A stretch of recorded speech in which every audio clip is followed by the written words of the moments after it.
Olá, boa noite, quem está entrando?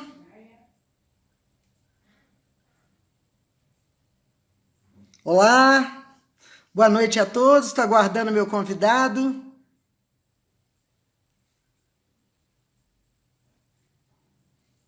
Carlos Gardel entrando, Belinha, tudo bom?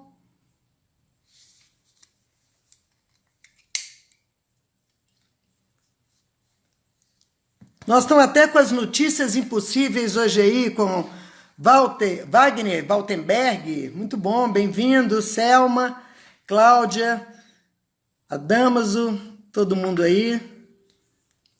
Estou aguardando meu convidado aqui, me posicionar para que eu convide, mas antes de começar eu já gostaria de estar dando algumas dicas para vocês, tá? Vocês estão ouvindo bem? Vocês estão me ouvindo? Tem alguém que está me falando que está sem áudio, vocês estão me ouvindo? Só dá um ok para que eu saiba, tranquilo? Bom, eu vou já fazer o convite, né? E vou trazer o nosso convidado de hoje. Eu estou muito feliz por ele ter aceito. Primeiramente, que é uma pessoa que eu admiro muito, e essa admiração ela vem ao longo de muitos anos, não só pela capacidade intelectual, profissional, mas também pelo ser humano generoso que habita dentro desse médico renomado, Dr. Mariano Ravinsky. Então eu vou convidá-lo para que ele entre e esteja junto com vocês aí. O Dr. Mariano ele é médico especialista em medicina do trabalho, ele é membro da Comissão Técnica de Promoção da Saúde de Qualidade de Vida, e ele tem uma coisa muito interessante, ele tem uma atividade atual que ele desempenha de uma maneira efetiva, efusiva, que é na promoção da saúde e na prevenção da doença, né? Então eu acho que todo mundo que está aqui presente, e eu já percebo isso, ninguém quer a morte, só saúde e sorte, né? Nós queremos viver mais, viver bem, viver feliz, porque como na última live nós falamos, né? Não adianta adicionarmos anos à extensão de nossas vidas se a gente não adicionar vida à extensão de nossos anos, né? Então isso é muito importante para a gente, para que a gente possa já posicionar e já falar um pouquinho sobre isso. Essa questão de que o passado é uma gaiola de ferro, não tem volta, não é? A gente pega desse passado as nossas experiências, a tudo aquilo que a gente viveu, fazemos aí uma seletiva das nossas memórias, das nossas relíquias, mas é fundamental, é importante saber também que o meu futuro é uma gaiola de vento. Eu não sei o que vai ser, mas eu tenho hoje uma grata satisfação de ter o dia de hoje, no dia 30, de ter a grata satisfação de estar vivendo esse momento agora, presente com vocês. O mais importante é o nosso momento. Eu vou tentar novamente chamar o Dr. Mariano, que eu acho que ele está tendo problema de conexão, eu queria que a Lília me ajudasse aí. Ele acabou de chegar aqui, peraí, gente, vamos ver se agora ele aceita aqui meu convite. Eu já estou aguardando. Nós estamos perdendo um pouquinho de tempo aí na live, mas eu tenho certeza que o doutor Mariano, na hora que começar aqui... Ei, doutor Mariano, é bom que o senhor está mostrando que a sua esposa existe, hein? Ela está aí, hein? Hein? Ela existe, hein? Eu estava quase falando aqui que o doutor Mariano está sendo que nem cabeça de bacalhau. Eu sei que existe, mas não aparece. Se Deus quiser, agora vamos aproveitar que a sua conexão está boa aqui agora. Eu queria que o senhor contasse a sua linda experiência de vida e que o senhor nos passasse aí doses homeopáticas desse conhecimento para que o senhor pudesse assim, estimular as pessoas a ter uma vida melhor, uma longevidade, para que usufruíssem mais a questão da saúde, que é um tema que o senhor trabalha há tantos anos dando ênfase a isso. Manda bala que a palavra está com o senhor. Fala que eu te escuto. Bom, boa noite, Eliane. Boa noite a todos. É um prazer muito grande fazer um relato pequeno, o que é minha carreira. Eu sou formado pela Universidade Federal de Minas Gerais, em 71, vão 49 anos de profissão e medicina do trabalho como especialidade. Sou médico aposentado da CEMIG e do Ministério, comecei no Ministério da Saúde, e passei para o Ministério, aposentado também, Ministério do Trabalho. Sempre nessa área da saúde e trabalho. E dentro do que se faz hoje, Por exemplo, quando se fala em medicina do trabalho, se pensa muito em exame admissional, demissional, periódico. Lógico que eu tinha que encarar também esse lado, mas sempre preocupei em trabalhar a promoção da saúde das pessoas, né? Lógico, a minha população era de quem trabalha naquela época, mas, obviamente, o trabalho se mistura muito com o contexto real de vida de todo mundo, todos os aspectos de vida. E desde o início da minha carreira na CEMIG, eu corri muito para o lado da promoção da saúde, tive que estudar bastante e, graças a Deus, vim desenvolvendo todo esse trabalho na área de promoção da saúde, de prevenção da doença, me dando de mim o que eu posso fazer, que eu acho que o médico pode fazer, obviamente, cada um dentro do seu quadrado. A minha proposta era sempre manter as pessoas no melhor nível de saúde. E esse é o resultado que eu tenho colhido bem, sempre muito satisfeito. E vamos hoje conversar, sim, um pouquinho sobre saúde, trabalho, longevidade. Antes de mais nada, Eliane, eu queria parabenizar o IPDE pela iniciativa e pela condução do trabalho na direção do empreendedorismo. Por que esse empreendedorismo é tão importante? Porque ele leva ao trabalho. E o trabalho leva à inclusão social e ao sentimento de ser útil. Por que eu abro essa questão logo no início? Dentro de toda a minha carreira, eu tive a oportunidade de trabalhar com muita gente, ouvir muito relato de felicidade, mas ouvir muito relato de sofrimento. Nesse sofrimento sempre estava incluído, me chamou a atenção, 4 sentimentos que eu considero muito importantes na origem da infelicidade, do sentir-se mal. O sofrimento, o sentimento da exclusão, o sentimento de sentir-se inútil, o sentimento do abandono e tem mais um sentimento da rejeição. Ou seja, por um desses 4 motivos, existe uma proporção enorme de sofrimento humano.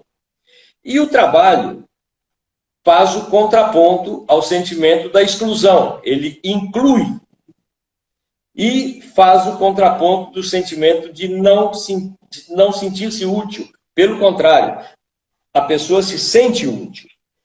E a gente... são relatos meus de acompanhamento de pessoas que se acidentaram no trabalho ou se acidentaram no trânsito e tiveram sequelas gravíssimas. E eu, nesse atendimento, eu sempre tive a oportunidade de ouvir: eu me sinto um inútil para a vida, minha vida perdeu o sentido. Então, eu dou enorme valor ao sentimento de sentir-se útil e ao sentimento de estar incluído. Ok? Esse é o início. Então, mais uma vez, eu parabenizo muito o IPPE, porque ele aborda exatamente, ele tira muita gente da infelicidade. E o empreendedorismo hoje é uma forma, lógico que existem várias formas de trabalhar, do emprego, mas obviamente existe uma parcela enorme e a tendência disso é aumentar, do próprio ser autônomo, de ser empreendedor de si mesmo, ou empreendedor de uma grande empresa, tanto faz. A questão é uma forma muito boa de se trabalhar e as pessoas devem trabalhar. E dentro desse contexto de saúde e trabalho e de qualidade de vida, quem estiver me assistindo e me assistiu há 20 anos ou 30 anos atrás, vai falar, esse sujeito sempre falou isso. A gente deve morrer trabalhando, não morrer de trabalhar. Boa essa, gostei dessa correlação. Não é? Isso é muito importante. Obviamente, à medida que a idade avança, temos que fazer adaptações, não conseguimos aos 60 ou 70 fazer o que fazíamos aos 30, mas continuemos trabalhando, continuemos focados, continuemos, que aí teremos sim a mente sã, o corpo são, ainda que alguns probleminhas surjam, né? Mas dá para adaptar perfeitamente. E o que mais interessa? viver feliz, viver com qualidade de vida. Então, esse início eu acho que é muito importante, parabenizar mais uma vez o IPPE. E vamos falar um pouquinho, então, sobre promoção da saúde, né? O que vem ser a promoção da saúde? É um conjunto, é uma forma de ação, principalmente de natureza educacional, pretendendo que as pessoas, ao ter esse conhecimento, ao ter a passagem dessa ideia de como funciona o organismo e como é o contexto de vida, que elas sejam as próprias gestoras da sua saúde e da sua qualidade de vida. Óbvio, não adianta ninguém pretender que alguém seja feliz se essa pessoa não é a primeira interessada em ser feliz. Então, a promoção da saúde, ela funciona muito, ela funciona ligada à prevenção da doença, nós vamos ver onde é que está o detalhe sutil, mas a promoção da saúde, ela funciona muito na direção de passar o conhecimento, de funcionar em natureza educacional. Como que funciona isso em termos de saúde? O que eu estou pretendendo é passar de uma forma rápida só a parte de contexto e ilustrar muito. Fica mais fácil, fica muito interessante de todos que nos acompanham, de todas as pessoas, nos entender a importância dessa promoção da saúde. Então, como é que funciona essa promoção da saúde em nível educacional? Em 3 pilares. O primeiro pilar, importantíssimo, é o de conhecimento dos nossos comportamentos e hábitos de vida no dia a dia. Nós vamos ver na hora que eu ilustrar como que um comportamento inadequado de 1 minuto pode acabar com a qualidade de vida da pessoa. Então, nós vamos falar muito sobre essa questão de atenção aos hábitos e comportamentos. Hábitos eu costumo, para facilitar, qual a diferença? É alguma coisa que eu tenho costume de fazer constantemente. Comportamentos são coisas que eu posso até fazer frequentemente, mas posso fazer muito excepcionalmente. E, às vezes, esse excepcionalmente pode dar certo e pode dar errado. Então, esse é o primeiro pilar, de atenção aos hábitos e comportamentos do nosso dia a dia.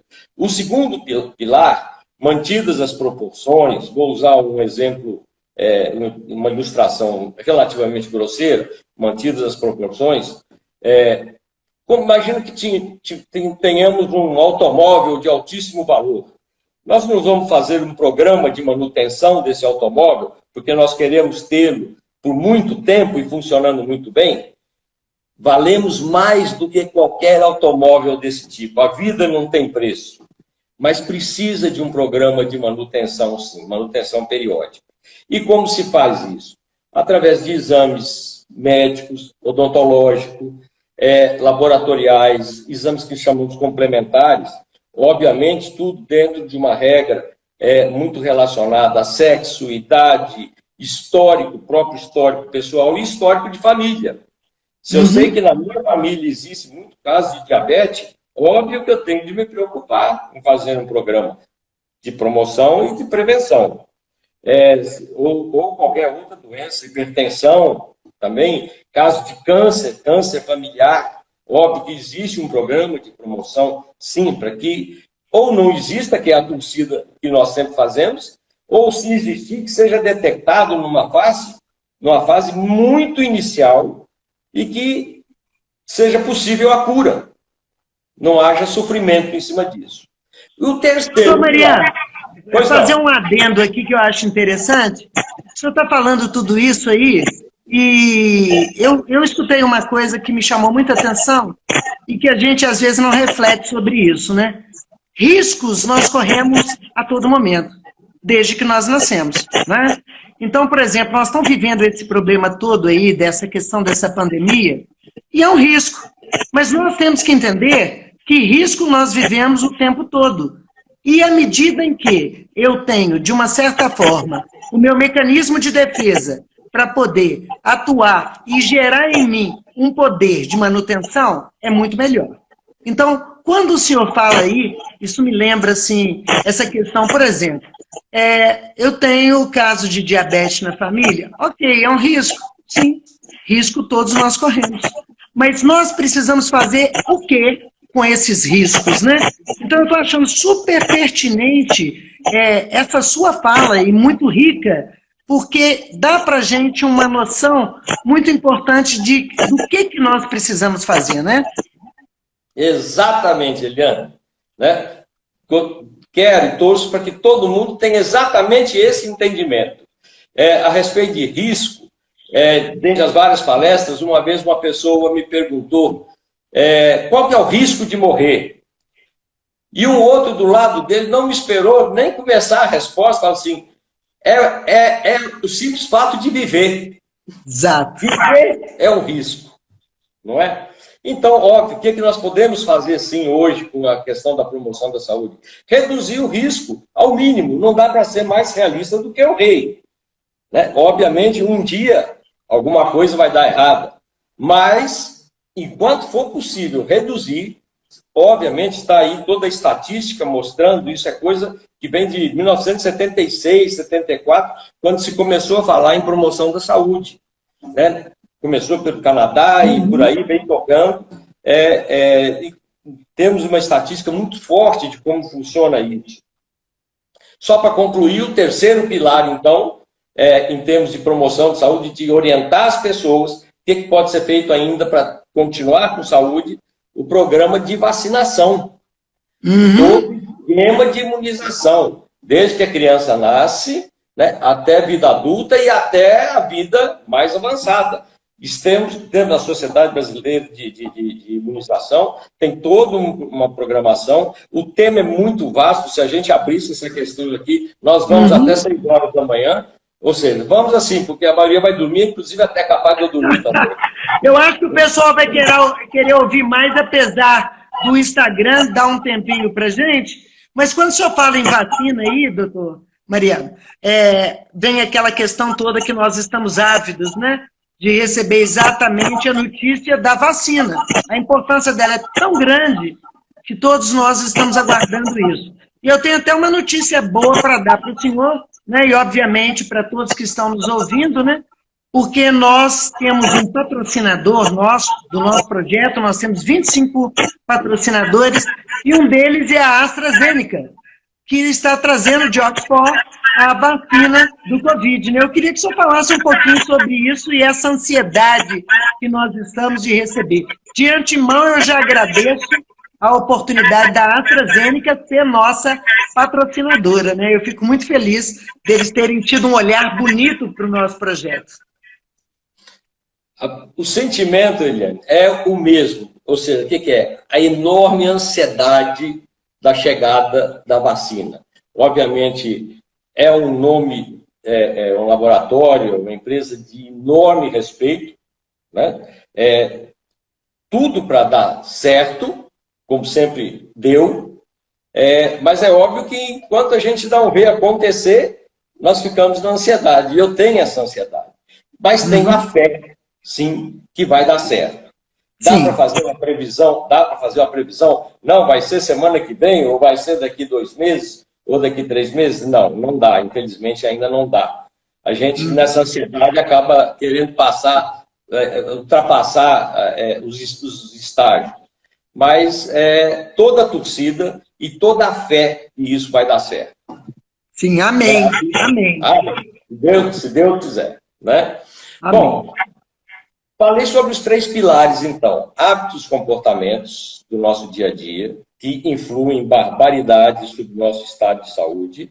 O segundo, o nosso programa de manutenção de saúde, as revisões periódicas, médica, odontológica, exames complementares em razão de sexo, idade, histórico familiar, histórico pessoal. E o terceiro pilar, que é o da imunização. Então, eu vou ilustrar, por exemplo, para a gente saber o que é importante. Eu fiz um listão bravo aqui, só para muita coisa, para lembrar de coisas importantes que ocorrem no nosso dia a dia. E, lógico que não precisa de ser médico para saber de tudo isso que eu vou listar, que tem coisas que podem ser, dar resultado errado. Exemplo, vamos começar com a primeira questão, alimentação no nosso dia a dia. Pode haver um tipo de alimentação que dê um resultado não satisfatório ou não desejável na nossa saúde. Então, no nosso dia a dia, nós temos que cuidar da alimentação, do sono, da nossa qualidade de sono. Hoje a medicina do sono mostra quão importante é o sono. Só rapidamente, eu estou preocupado com o tempo, Eliane, e quando tiver na hora, você me dá sinal. Porque se não, deixa comigo, eu estou com a Lília aí me controlando aí. A Lília me escreve aí, ó, e eu já te dou um toque aqui. Fica à vontade aqui. Se deixar, eu vou falando. Né? Nossa, vamos embora. Mas tem a alimentação, o sono, né? E hoje é muito claro os problemas relacionados à falta de sono, à privação de sono, questões ligadas à memória, questões ligadas à imunidade, a estresse. Temos problemas ligados ao lazer, à falta de lazer. Semana passada falamos em saúde mental. Quanto de problema de saúde mental existe por falta de lazer? Que é diferente do sono, do repouso, que é onde recuperamos a energia. A questão da atividade física, da importância da atividade física, do não ao sedentarismo, como o sedentarismo está ligado violentamente à questão da saúde física e da saúde mental. Temos que falar um pouquinho sobre o excesso de peso, obesidade, própria Covid, as pessoas jovens que estão complicando. Qual é o grande fator de risco para a pessoa jovem? O idoso acima de 60 anos já é o fator de risco de complicar com Covid. Mas o jovem, 30 anos, 35, fator de risco, obesidade. Então, olha o peso de um fator, a gente chama de risco, fator de risco, sobre a saúde, sobre o desenrolar de um episódio de Covid. Então, temos o meio ambiente, também, como nós mantemos o nosso meio ambiente, e nesse meio ambiente está o doméstico, está a nossa casa, está o do trabalho, está o meio ambiente natural, ou seja, o que fazemos para poluir dentro de casa, para poluir o trabalho, o ambiente de trabalho e até a poluição natural. O uso abusivo do álcool, né?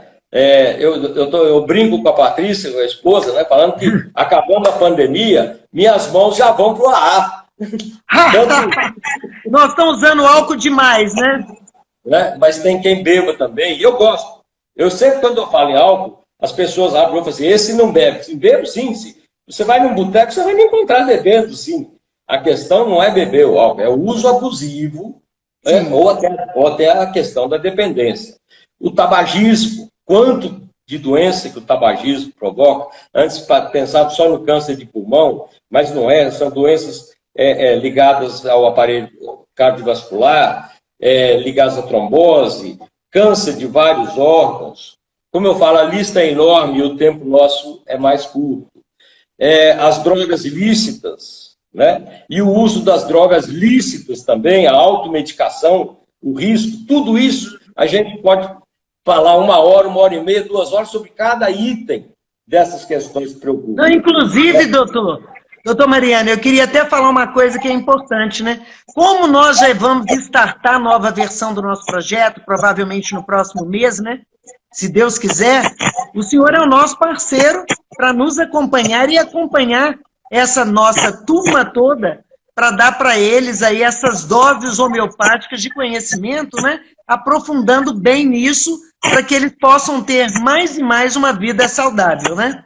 Eu posso contar com o senhor aí, né? Nós já até conversamos sobre isso. Não tem o bigode para arrancar o bigode, que era o... Não tem, hein? Ó. Não tem, né? Mas está confirmado, sou parceiro direto. É um projeto que me adora.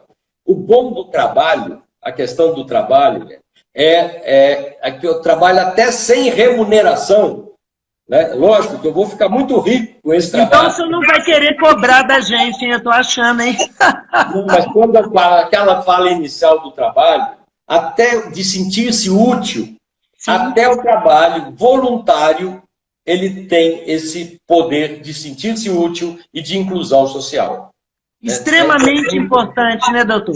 Doutor Mariano, uma coisa que eu percebo e que eu observo muito é essa questão do trabalho e que as pessoas têm uma concepção, inclusive, errônea, né?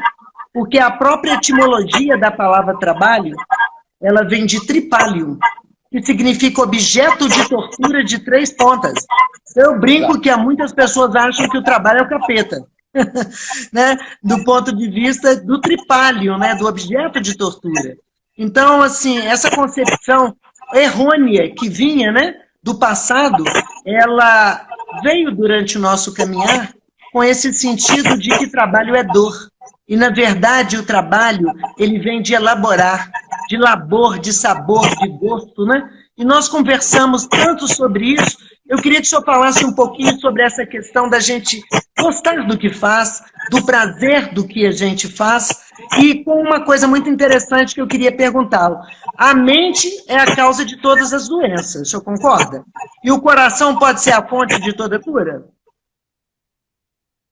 Em termos significativos, sim. Né? Óbvio que a gente sabe que tem muita coisa que é muito específica. Mas, em termos gerais, sim, tanto a mente tem muito a ver com o adoecimento, que nós temos um grupo muito considerável das chamadas doenças psicossomáticas. Exatamente. Começam na mente e acabam traduzindo do ponto de vista orgânico. Sim. E temos a mão de volta. Pessoas que tenham algum problema de ordem orgânica, que começa por ordem orgânica e vai acabar complicando ainda na questão da saúde mental. Então, sim, a mão vai e a mão volta. Você falou um negócio muito importante, Eliane, sobre o tripalho. E dentro dessa minha vida, dentro da medicina, e pegando sempre os casos pós-doença e pós-acidente, então alguém uma vez comentou, e eu levei esse tema para um congresso, onde eu falei, a pessoa falou assim, o trabalho me adoeceu. E isso é muito frequente. Sim. Tem um lado cômico, porque uma vez eu perguntei por que o trabalho te adoeceu? Por que você acha que foi o trabalho? Porque antes de eu entrar para a empresa eu não tinha nada. Depois que eu entrei é que eu adoeci. Assim, então vai ser o seguinte, então o casamento é que me pôs careca, porque eu casei há 44 anos, eu casei com cabelo. Né? É mesmo, hein? Olha aí que a sua esposa aí vai arrancar um pouquinho que falta, hein? Exato, eu já ponho 0, que é para não ter esse risco. Mas voltando então à questão, não é o trabalho que adoece, é a forma inadequada como ele é feito. Sim. Certo? Então, o trabalho é motivo de alegria para o ser humano. Quem fala pode raciocinar que seja sofrimento, mas não é o trabalho, é a forma como ele é desenvolvido, ou como ele foi desenvolvido em determinada situação. Aí sim pode levar ao trabalho. E é para isso que a medicina do trabalho também funciona, olha muito essa questão, para que o trabalho não seja um causador. Mas não, quando se fala o trabalho, está se falando a forma de se realizar o trabalho. O trabalho são as famosas psicopatologias do trabalho, né? Que a gente costuma dizer que são as fobias que se tem, são as neuroses fóbicas, decorrentes, assim, até do não prazer pelo que faz, né? E a gente vê muito isso. A escolha profissional, né, doutor Mariano? Ela é feita numa fase de vida em que a pessoa não sabe bem o que ela quer, né? Então, ela acaba, de uma certa forma, inserindo, ou porque alguém diz que é bacana fazer, ou porque o pai quer, ou porque a mãe quer, ou porque o irmão, e ele entra, às vezes, numa faculdade e fala que não está gostando, e ele continua ali naquela faculdade não gostando, e aí quando ele chega, ele fala, meu Deus, mas eu não estou gostando, e as pessoas falam, espera, porque os primeiros períodos ninguém gosta, depois você vai gostar, aí ele chega lá para o 4º período e fala, continuo não gostando, e aí quando ele fala isso, todo mundo fala, mas você chegou até aqui, não vai terminar? E aí ele termina uma faculdade e acaba sendo infeliz. Eu até falei sobre isso numa live. E eu queria até ver isso com o senhor, né? Olha bem uma coisa, eu percebo que, como o percentual é muito grande de pessoas que fazem escolhas erradas em épocas da vida errada, Nós temos um montante de pessoas infelizes durante uma vida inteira e que se aposentam infelizes porque fizeram durante a vida inteira aquilo que não gostam, né? Exatamente. Então a gente chega numa certa fase da vida em que a gente percebe que a vida não é tão elástica quanto a gente imaginou que fosse e que ela pode ser como um barbante e as escolhas passam a ser diferentes e tem aí um cunho muito ligado a essa questão do amor, né? Pela sua experiência, doutor, o que o senhor percebe em relação a esse sentimento de amor com o trabalho? Ele é, vamos dizer assim, como se fosse a base da felicidade, né? Não é, nós estamos falando de trabalho, mas não é só o trabalho. Nós temos que gostar no sentido, o que fazemos tem de ser gostado. Travou? Eu tenho que querer fazer aquilo. Amor. Eu tenho de me doar àquilo que eu faço. Que eu seja remunerado ou que eu não seja remunerado, mas eu preciso de gostar de tudo que eu faço. Ainda que não seja trabalho. Hoje a gente já vê muito menos a questão lembra da época de Ler Dort, né, das Ler, por causa de movimentos repetitivos. E, obviamente, quanto aconteceu isso no trabalho. E um exemplo que nós tínhamos sempre, e temos, e é fácil, músicos, né?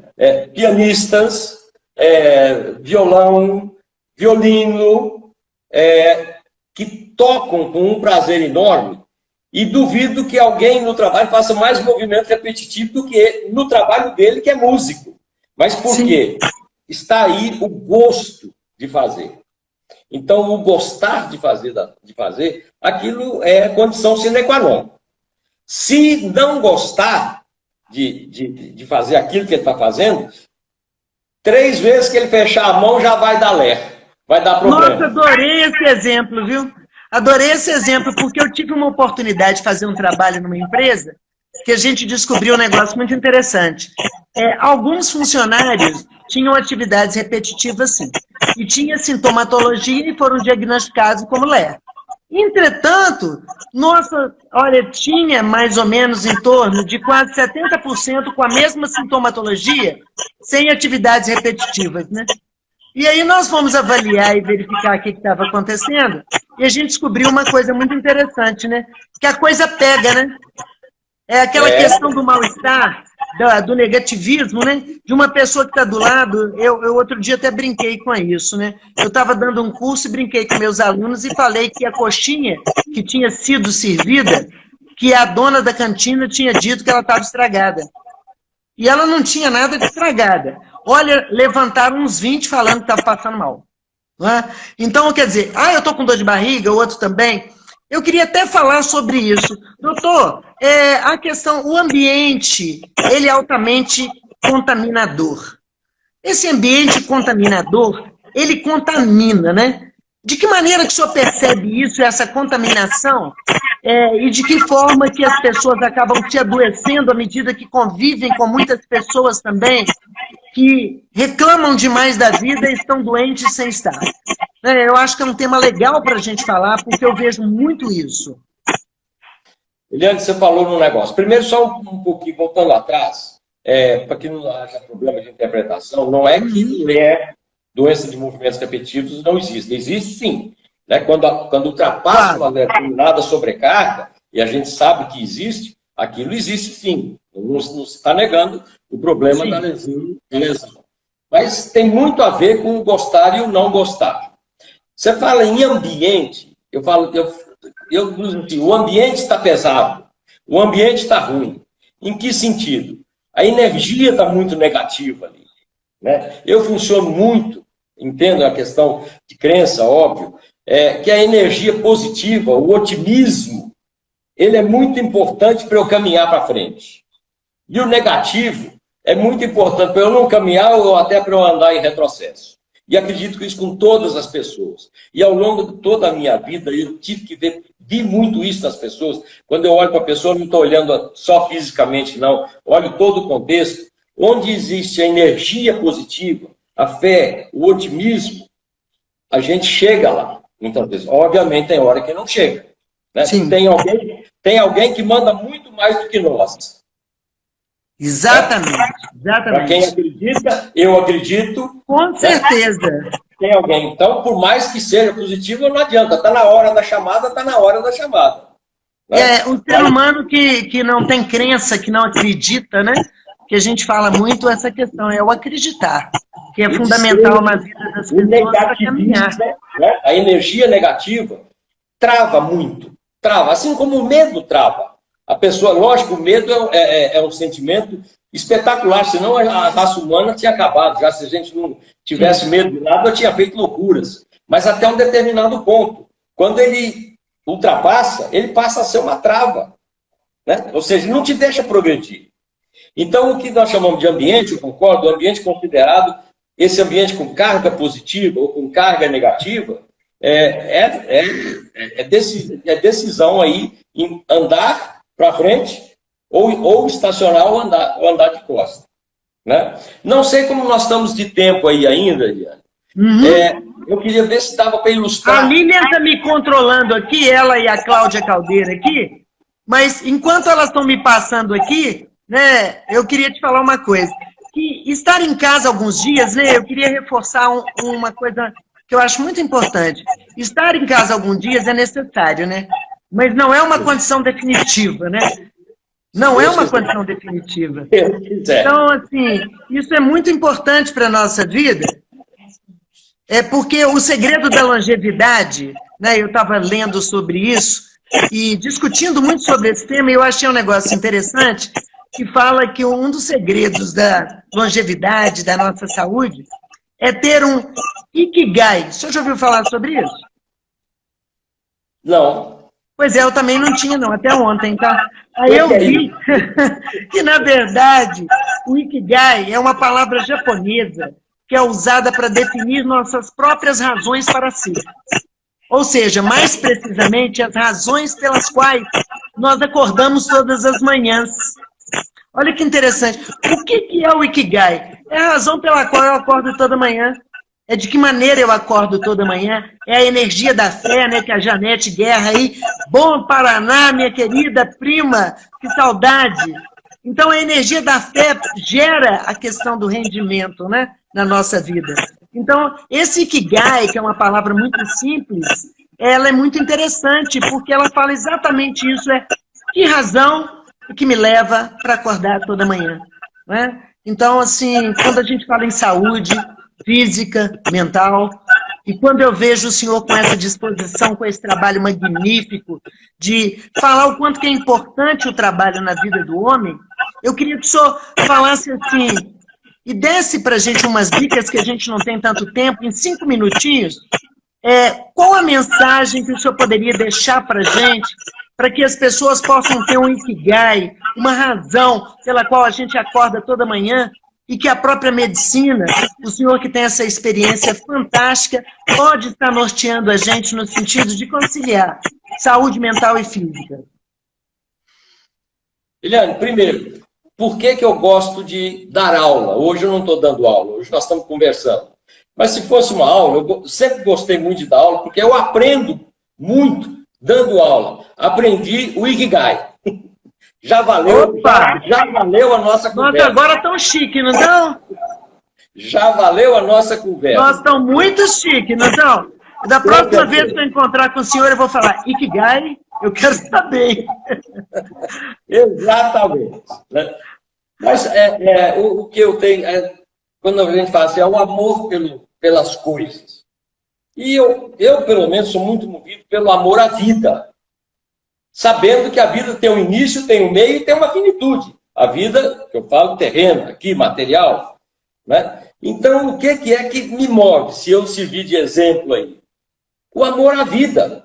Eu quero estar sempre fazendo o que eu gosto de fazer, que é exatamente dentro desse campo. Né? Eu acho que são coisas que difíceis de explicar, mas eu, aos 4 anos de idade, quem chegasse lá em casa, eu pegava qualquer coisa que eu tivesse na mão, vou te dar uma injeção. O que é? Eu preciso de cuidar de você. Eu falava, preciso de cuidar de você. Até que uma amiga da minha mãe falou assim, esse menino vai ser médico. Eu nunca tinha ouvido a palavra médico. Eu gosto de cuidar. Ou seja, bacana. Dentro dos 4 anos. dá para explicar, talvez por aqui não. Talvez, né? Por aqui não. Sou espiritualista? Sou sim. Sou muito espiritualista, acredito que tem outras dimensões, mas isso é uma crença minha, ninguém é obrigado a acreditar, né? Mas dentro do que está dentro dessa dimensão aqui, o que eu gosto de fazer acabei de fazer hoje, amanhã eu quero continuar. Eu quero dar prosseguimento. Esse é o meu motivador. E acredito que as pessoas devem ser assim, né? Eu me tenho como o cuidador. Mas eu te dou até um exemplo disso, que eu achei muito bacana, que nós dois batemos papo, né? De vez em quando a gente conversa, né, doutor? Eu falo doutor Mariano, apesar de eu chamar ele de Mariano, tá, gente? Mas aqui é o doutor Mariano Ravinsky. É o Mariano. Não nasci, é o Mariano. Doutor. Eu acho interessante, eu acho muito interessante quando você falou uma coisa assim que mexeu comigo, no sentido de que foi a forma que eu sempre te vi, que é uma pessoa que cuida, uma pessoa que zela, que tem amor pelo que faz. E quando eu o convidei para estar aqui, para a gente fazer essa live, o senhor sabe que já passou pela minha vida, eu tive a grata satisfação de ter feito um projeto maravilhoso aí, já passaram 5.000 pessoas pela nossa vida. Então, essa questão do cuidar, né? Cuidar é muito maravilhoso. Então, eu queria colocar uma coisa assim que eu vi, que eu achei muito interessante, que revela 5 palavras-chave para enxergar a vida de uma melhor maneira, que fala sobre autenticidade, né? Ser uma pessoa autêntica é o primeiro passo para a felicidade, né? A outra é a questão da confiança. Eu costumo muito dizer uma coisa, são os Cs. É preciso, olha bem, é preciso conviver para conhecer, conhecer para confiar e confiar para construir, não é? E uma coisa muito importante é a questão da positividade, da gratidão e principalmente o perdão, a prática do perdão. E eu gostaria, que nós estamos com um pouquinho de tempo, eu tenho 1 minuto e meio, me apontaram aqui 1 minuto e meio, né, para já ir agradecendo o senhor e tudo mais, mas eu queria que o senhor encerrasse assim, a sua fala. Digamos que nós tenhamos apenas 1 minuto para deixar uma mensagem. Que mensagem o senhor daria para as pessoas que estão nos assistindo, para que elas se sintam mais felizes e durmam mais felizes hoje, para amanhã elas praticarem o nosso, né, Ikigai, de acordar melhor? Vamos lá, gente. Nós todos temos uma vida, né, e que eu entendo a vida como um aprendizado. Eu vi aparecer aqui para não aprender nada. Lógico, hoje eu me tenho melhor do que ontem, melhor do que anteontem, e para frente eu espero estar melhor ainda. Ou seja, todos nós, na minha visão, temos um aprendizado. E o aprendizado é um curso que tem hora que é difícil mesmo, que você toma bomba, que é ruim, e tem hora que você passa muito bem. Essa situação ruim, isso que está passando, e o que nós estamos passando com esse Covid, com essa Covid, faz parte do aprendizado, sim, na minha visão, no meu entendimento, e a forma como eu me conduzo. Então, isso vai passar. Eu tenho que ser positivo, eu sempre fui positivo. E graças a Deus, se passa assim, sua vida tem sucesso? Tem. Mas eu já tomei bomba também? Já tomei também. Tomei muita bomba. Quantas vezes a gente toma bomba? E com a bomba eu aprendi muito. O que vem de ruim também não é tão ruim assim, não. Pode ser ruim de tolerar naquele momento. Mas eu tiro lição daquilo para partir forte para frente, com positividade, com otimismo e dando curso à vida, que a vida é esse eterno curso. Nós paramos de aprender aqui, nessa dimensão, no último minuto. Se eu viver 100 anos, são 100 anos de aprendizado. Vai encerrar. Então, o que eu falo... Fantástico. Eu gostaria de agradecer demais. Quero dizer para nossos alunos, para os nossos ouvintes, que é uma grata oportunidade tê-lo aqui. Eu tenho certeza que nós vamos estar juntos durante esse projeto, que eu estou com ele aprovado. Nós ganhamos 2 prêmios, o prêmio BB de Tecnologia Social e o prêmio Pro Longevidade. Eu quero tê-lo junto comigo. E eu gostaria de encerrar essa noite agradecendo a sua participação, agradecendo a todos que estão aí. Eu vi minha tia lá de Maripá, de Minas, aí, me prestigiando, não tinha Instagram. Fico muito feliz com os nossos alunos, os nossos colaboradores. Eu queria fechar a noite com uma frase que mexe muito comigo, que diz o seguinte: eu quero desaprender para aprender de novo, raspar as tintas que me pintaram, desencaixotar emoções e recuperar sentidos. Que todos tenham uma excelente noite, que Deus abençoe a todos vocês, a vida do Dr. Mariano e a de todos que aqui estão. Eu peço a Deus e agradeço, em nome de Jesus. Vamos com fé ter uma vida melhor.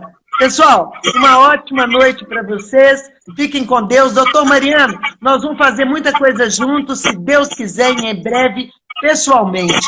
Muito obrigado pela sua participação. Boa noite, muito obrigado pela oportunidade. Boa noite a todos. Felicidade. Obrigado. Boa noite a todos. Boa noite. Boa noite.